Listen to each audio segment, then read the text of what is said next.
quand on est en dépression. On voit tout en noir en fait, jusqu'au jour où j'ai fait une tentative, mais pour moi c'était plus un appel au secours qu'une tentative de suicide, mais bon, j'ai avalé quand même des médicaments.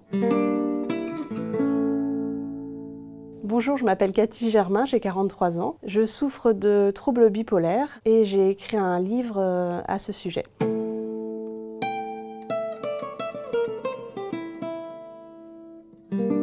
Le seul lien à la bipolarité que j'avais à l'époque, c'était avec mon papa, qui était maniaco-dépressif. C'était l'ancien terme en fait pour la bipolarité. Je partageais son quotidien dans les services psychiatriques, l'aider au niveau de son traitement. Mais c'est vrai que moi, me concernant, je ne pensais pas du tout avoir de troubles. La maladie se voyait surtout par des phases qu'on appelle up, donc des phases maniaques, avec des pensées délirantes, des envies de dépenser à outrance, des logorées, c'est-à-dire des grandes phrases qui n'ont pas forcément de sens, mais beaucoup de mots venaient à sa bouche en fait. Et moi, à chaque fois, pour me protéger, je me disais non, ne t'inquiète pas, c'est pas ton papa qui parle, c'est la maladie.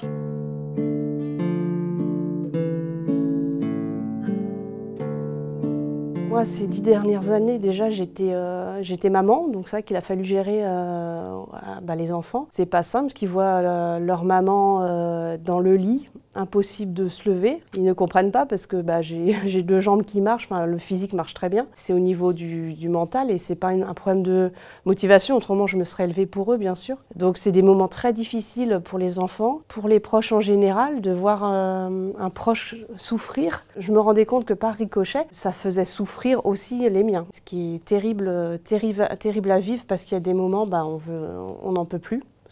C'est une lutte, mais de chaque instant, vraiment. Hein, c'est chaque minute, chaque seconde compte. C'est ce qui caractérise quand on est en dépression. On a des lunettes en fait noires. On voit tout en noir en fait. Et dans ces cas-là, on pense au pire. J'ai élaboré 36 000 scénarios jusqu'au jour où j'ai fait une tentative, mais pour moi c'était plus un appel au secours qu'une tentative de suicide. Mais bon, j'ai avalé quand même des médicaments avec mon conjoint au téléphone, donc il était au courant. Enfin, mais c'était vraiment un appel à l'aide, au secours, j'en peux plus. Depuis le diagnostic, j'ai eu quand même en 2021 2 hospitalisations. Une suite à ma tentative de suicide et une autre dans une clinique privée où ça m'a fait vraiment un bien fou parce que c'était une autre façon de prise en charge que de l'hôpital psychiatrique que je connaissais d'habitude. Il fallait, de toute façon je ne pouvais pas rester seule et pour mes proches ça permet aussi de souffler aussi hein, quand le patient est pris en charge. Donc il y a eu ça et puis après avec mon psychiatre c'était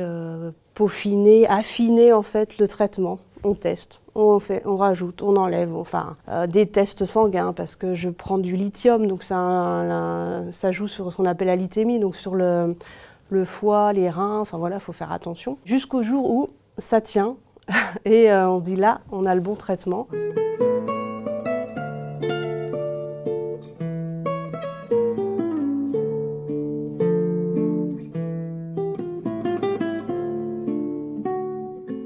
En fait, les personnes qui m'accompagnaient, entre autres mon psychiatre, me disaient l'écriture c'est thérapeutique. Et ça, j'entendais partout, enfin on en parlait et tout. J'ai dit ok, bon, c'est thérapeutique, ça te ferait du bien d'écrire, faut essayer. Et moi déjà, j'avais du mal à dire à exprimer mes émotions. Alors les coucher sur le papier, c'était autre chose. Au bout d'un an, un petit peu plus d'un an, j'ai réussi à tout écrire. Je suis assez fière parce qu'il y a des périodes où j'étais vraiment très bas. Et j'ai réussi à écrire, donc ce que j'ai écrit, c'est vraiment les mots. C'est pas les mots qu'on se souvient, mais c'est les mots du fond du trou, en fait.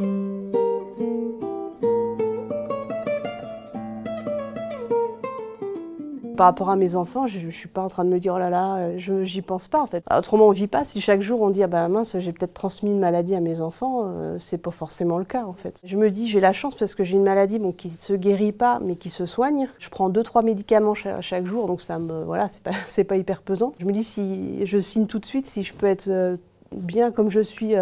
Depuis un an, à prendre mes petits médicaments, un suivi psychiatrique bien sûr à côté. Après, j'espère, et pour d'autres patients et d'autres générations, qu'il y aura encore d'autres progrès aussi.